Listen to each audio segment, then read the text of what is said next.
Olá, a resenha literária está de volta e hoje eu vou falar de um livro no qual eu me inspiro muito, muito mesmo, para fazer o meu trabalho de produção de conteúdo para o YouTube, para o Instagram. É claro que eu não tenho a inteligência, a cultura, o conhecimento, a ironia e o humor impagável do autor do livro, mas hoje a resenha é sobre o Imbecil Coletivo, Atualidades Inculturais Brasileiras, do Olavo de Carvalho, que está disponível na minha livraria digital, livrariadolacombe.com.br. O meu exemplar é este aqui, desta edição, está até surradinho, porque andou muito na minha mochila em viagens pelo Brasil. Esse livro reúne textos escritos, sobretudo, entre 1992 e 1996 e também no início de 1997. Mas é atualíssimo. A situação só piorou de lá para cá. O professor Olavo mostra que alguma coisa nos cérebros dos nossos intelectuais não vai bem. Ele apresenta um mostruário comentado de banalidades culturais que muito significam precisamente na medida em que não valem nada. O livro surgiu a partir de notas que o filósofo fez sobre artigos de jornais, de revistas, matérias, crônicas, ensaios, algum acontecimento cultural, um espetáculo, um filme, a edição de um livro, uma entrevista para a televisão de algum figurão, como ele fala. Claro, tudo feito seletivamente, porque, como escreveu o professor, a produção cultural de esquisitices ultrapassava de longe minha capacidade de registro. O tema é único: a alienação da nossa elite intelectual, arrebatada por modas e paixões que a impedem de enxergar as coisas mais óbvias. E quem é o imbecil coletivo? Esse ente proteico e inumerável não é propriamente ninguém, pelo fato mesmo de ser legião. A definição exata de imbecil coletivo é a seguinte: é uma coletividade de pessoas de inteligência normal ou mesmo superior que se reúnem movidas pelo desejo comum de imbecilizar-se umas às outras. Trata-se de um fenômeno coletivo de imbecilização artificial causada pela repetição obsessiva de lugares comuns e cacuetes ideológicos que deixa suas vítimas temporariamente impedidas do uso da inteligência. O Brasil teve um problema grave. O marxismo estava se despedaçando no mundo, tentando as suas metamorfoses, e aqui terminava o regime militar, e a esquerda tomava conta de vez da imprensa, dos meios culturais e acadêmicos. O professor fala sobre como naquela época, fim da década de 1980, começo da década de 1990, os meios de difusão da cultura estavam se ampliando. Isso antes das redes sociais, tá? E o que se deu, então? Como escreve Olavo, quanto mais baixa a qualidade das ideias, mais largos os canais pelos quais se despejam na cabeça do povo a latrina mental dos intelectuais. E outro triste fenômeno: o sucesso atua como sinal encorajador de que um imbecil precisa para se tornar um imbecil arrogante.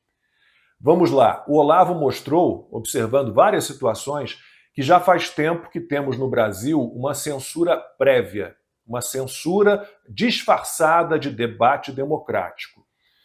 Por exemplo, observando um suposto ciclo de discussões sobre a evolução do pensamento, promovido por um banco em São Paulo, o Olavo mostrou que só 3 estágios foram incluídos nas conversas.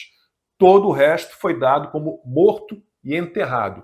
E ele escreveu o seguinte: concentrar obsessivamente a discussão em certas correntes de ideias para bloquear ao público o acesso às outras tem sido a norma dominante nos debates neste país há pelo menos uma década. É um método elegante de censura prévia que dá ao mais tirânico dirigismo mental as aparências de uma discussão democrática. E o leitor vai dando gargalhadas. O Olavo é muito divertido. Por exemplo, ele cita um debate, entre aspas, tá, sobre liberação da maconha promovido pelo Jornal do Brasil, que reuniu 3 apóstolos da liberação da droga. E sobre a defesa que o Leonardo Boff faz da troca da maconha pela teologia da libertação, a corrente comunista entranhada na Igreja Católica, o Olavo de Carvalho escreveu o seguinte: o senhor Boff, aproveitando-se da discussão sobre a maconha, faz dela uma ocasião de marketing da sua proposta espiritual. Só posso concluir que nos propõe a substituição de uma droga por outra. A turma que o Olavo de Carvalho critica, com razão, jornalistas, escritores, autores de novela, acadêmicos, atores, críticos literários, cantores, esse pessoal, como o professor escreve, tem o maior desprezo por argumentos e provas e um gosto pronunciado pela ação psicológica que vai moldando os sentimentos da massa sem dar margem a discussões nem prestar satisfações à exigência de uma verdade. Eles concordam entre si, o resto deve ser banido. Vou ler mais um trecho do Imbecil Coletivo. De que adiantou destruir a máquina de censura mental comunista se agora é a intelectualidade em peso que cai em cima de nós como um bando de comissários do povo para fiscalizar, patrulhar, pressionar, chantagear, ameaçar, denegrir. Pior, abrigados sob a convicção geral de que o comunismo morreu, os novos comissários estão livres para agir igualzinho aos antigos sem que ninguém os possa acusar de comunistas. O derradeiro truque da mais histriônica das ideologias, fingir-se de morta para assaltar o coveiro. O livro é uma aula de história, de filosofia. Por exemplo, o Olavo diz que a ideia do intelectual coletivo tem sua origem nos clubes, nas assembleias e nos salões literários nos quais foram gerados a Revolução Francesa. Essa porcaria que na escola diziam pra gente que era boa. Foi ali que, pela primeira vez, a intelectualidade moderna sentiu a força da sua união e se sagrou rainha, sob o título de opinião pública. De fato, esse termo não designava a opinião das massas, mas o sentimento comum das elites letradas. A verdade passou a ser não aquilo que coincidisse com a realidade, mas aquilo que melhor expressava as aspirações do coletivo. A nova elite intelectual, ela aposta na tal engenharia social. Ela quer moldar sua mente, seus valores, sua vida e o sentido da sua vida, não quer só possuir o mundo, mas reinventá-lo à sua imagem e semelhança, doa a quem doer. E qual é a fórmula do politicamente correto que está descrita no livro? É a inconcebível mistura de relativismo cultural e absolutismo moral. A turma que defende esse negócio não vê nenhuma contradição entre exigir a liberdade sexual irrestrita e pedir severos castigos da lei para um olhar de cobiça eventualmente lançado por um macho a um par de pernas femininas. Nem entre a irrestrita liberdade de palavra e o policiamento repressivo do vocabulário para extirpar dele todas as expressões capazes de ferir suscetibilidades políticas, raciais e sexuais. E passaram a dizer que a civilização ocidental tem a ver com um sistema organizado de dominação que se destina a reforçar a conformidade com os valores burgueses. O livro fala sobre a luta contra o racismo, que virou uma cruzada contra a inteligência. Movidos pela oratória de intelectuais esquizofrênicos, os negros agora exigem uma indenização dos bisnetos de seus antigos senhores, mas, ao mesmo tempo, gabam-se de ser descendentes dos faraós, que escravizaram dezenas de povos durante 15 séculos. Não vejo como poderão escapar da pergunta: por que vocês não pagam primeiro o que devem aos judeus? E sobre a teoria das reparações, com muito humor, o Olavo faz outras perguntas. Quanto de sangue negro será preciso ter para ser admitido na fila do caixa? O mulato, 50% negro, 50% branco. Paga ou recebe? O filho de mulato com branca ou de branco com mulata, 25% negro, 75% branco. É 3/4 devedor e 1/4 credor? Ou cada qual poderá passar de devedor a credor por decisão de arbítrio próprio, bastando assumir a negritude para que se opere esse milagre. Olavo também faz uma série de perguntas ao diretor da revista Raça, que se destina a desenvolver no leitor o orgulho de ser negro. E as perguntas são: como sou branco, casei com negra e tenho um filho mulato, estou com um dilema para cuja solução tenho de pedir o auxílio de Vossa Senhoria. Devo ensinar meu filho a ter orgulho de ser negro ou de ser branco? Ele deve assumir a raça da mãe ou a raça do pai?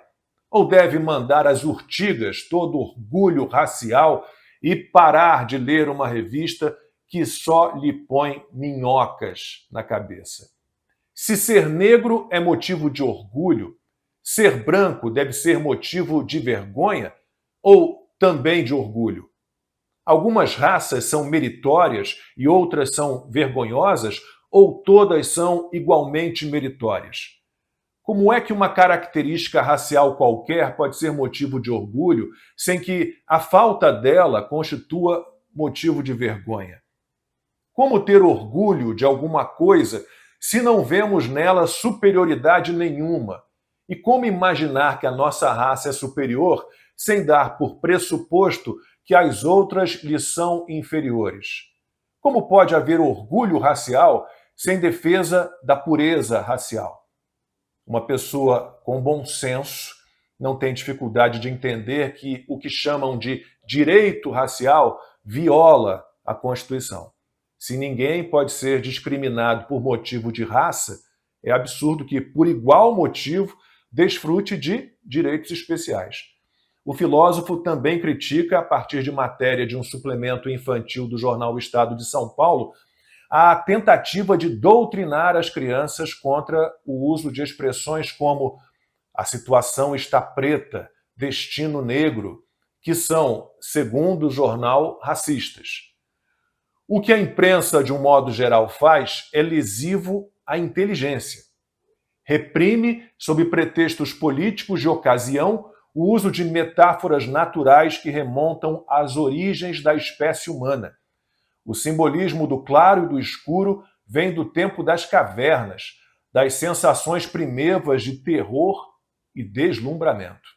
Olavo de Carvalho explica que a classe letrada do Brasil não consegue enxergar valor e sentido no trabalho da inteligência fora das finalidades políticas imediatas. A vida intelectual vira um instrumento da política. E entre os intelectuais surgiram o quê? O apelo ao uso de drogas, a perversão sexual, ao pansexualismo, a bandidolatria. Ofendidos pelo regime militar, os intelectuais brasileiros tiveram uma reação desproporcional e mórbida. Não conseguindo derrubar o governo, interiorizaram a revolta. Puseram-se a derrubar a família, a moral, a gramática, a personalidade humana, os sentimentos, o respeito pela civilização, tudo aquilo que adorna e enobrece a vida para disseminar em seu lugar um espírito de revolta e de cinismo. Há décadas o público brasileiro vem sofrendo um estupro psicológico, sempre em nome, é claro, do combate à ditadura. Especificamente sobre a bandidolatria, Olavo escreveu o seguinte: não conheço um único bom livro brasileiro no qual a polícia tenha razão, no qual se exaltem as virtudes da classe média ordeira e pacata, no qual ladrões e assassinos sejam apresentados como homens piores do que os outros, sob qualquer aspecto que seja. E isso tudo com o apoio de um exército de sociólogos, psicólogos e cientistas políticos que garantem o respaldo científico. O que essa gente dissemina é a ideia falsa de que o dever de ser bom e justo incumbe primeiro e essencialmente à sociedade e só secundariamente aos indivíduos.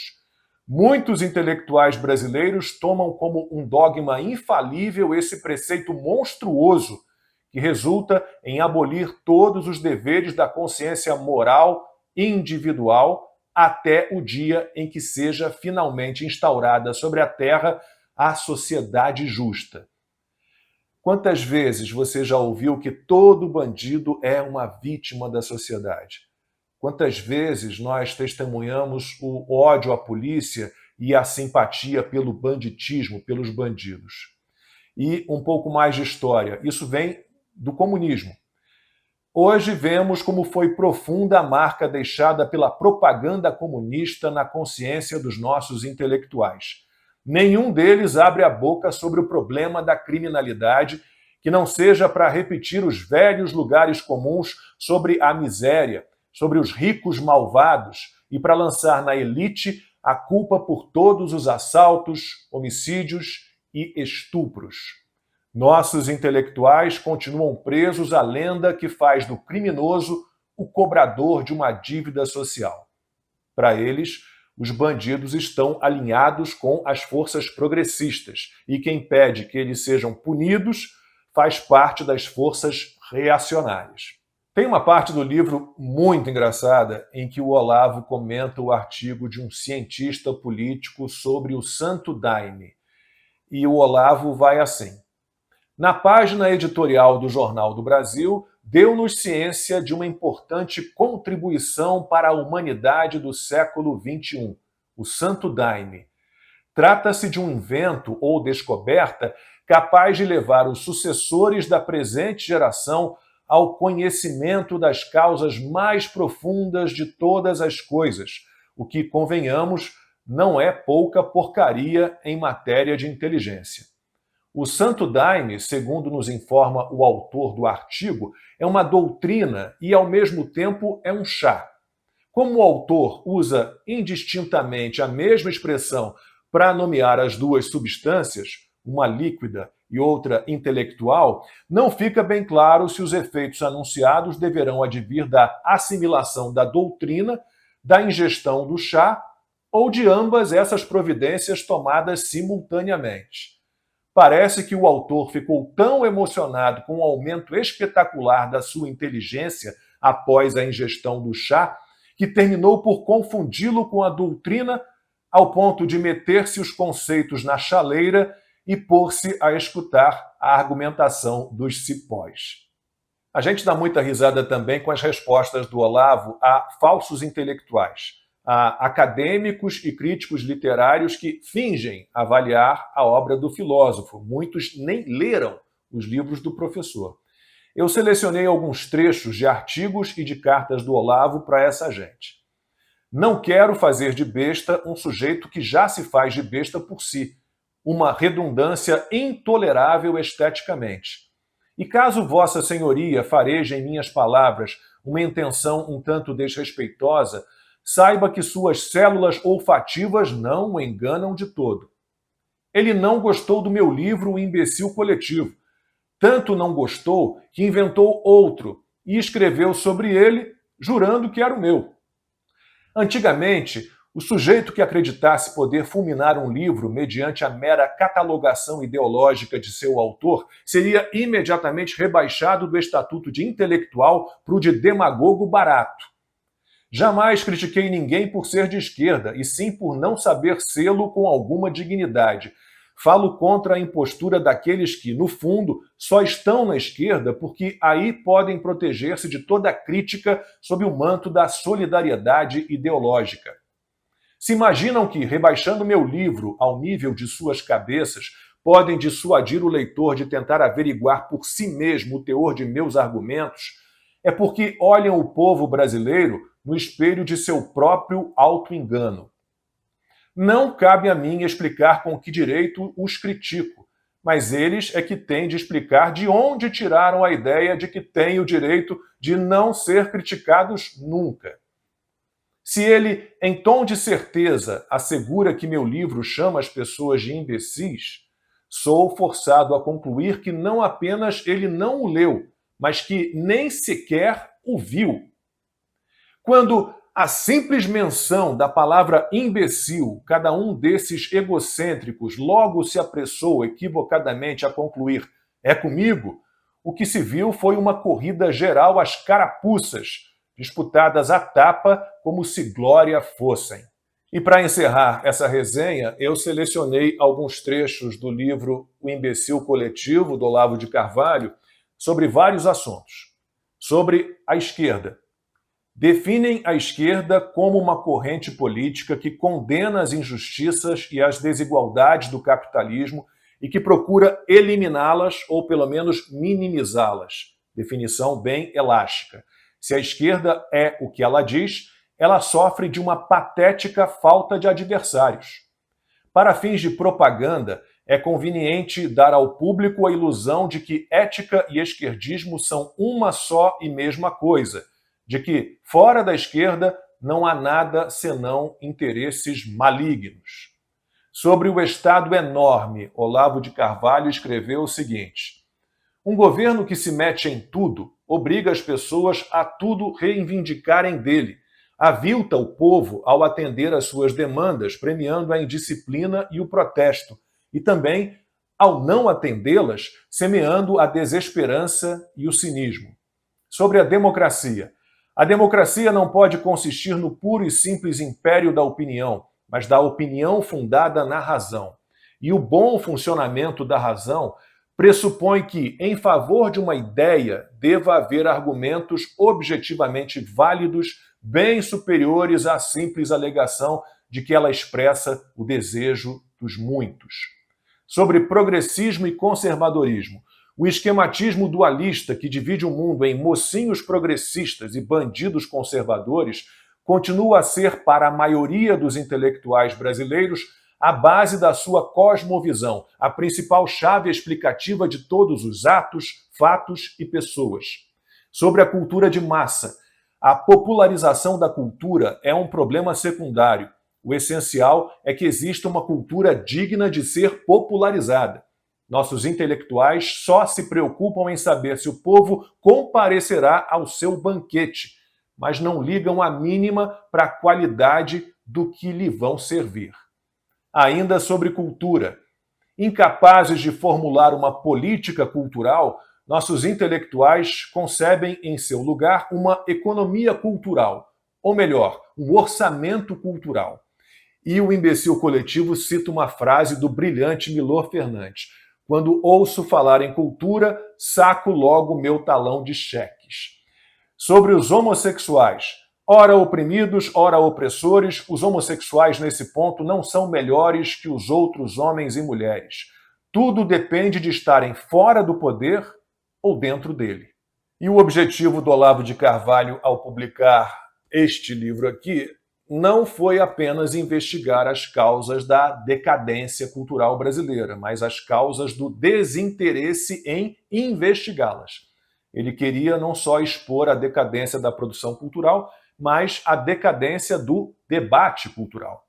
Então, o objetivo do filósofo foi resumido assim: romper o círculo de limitações e constrangimentos que o discurso ideológico tem imposto às inteligências deste país, vincular a nossa cultura às correntes milenares e mais altas da vida espiritual no mundo, fazer, em suma, com que o Brasil, em vez de se olhar somente no espelho estreito da modernidade, imaginando que 4 séculos são a história inteira do mundo, consiga se enxergar na escala do drama humano ante o universo e a eternidade, remover os obstáculos mentais que hoje impedem que a cultura brasileira receba uma inspiração mais forte do Espírito Divino e possa florescer como um dom magnífico a toda a humanidade.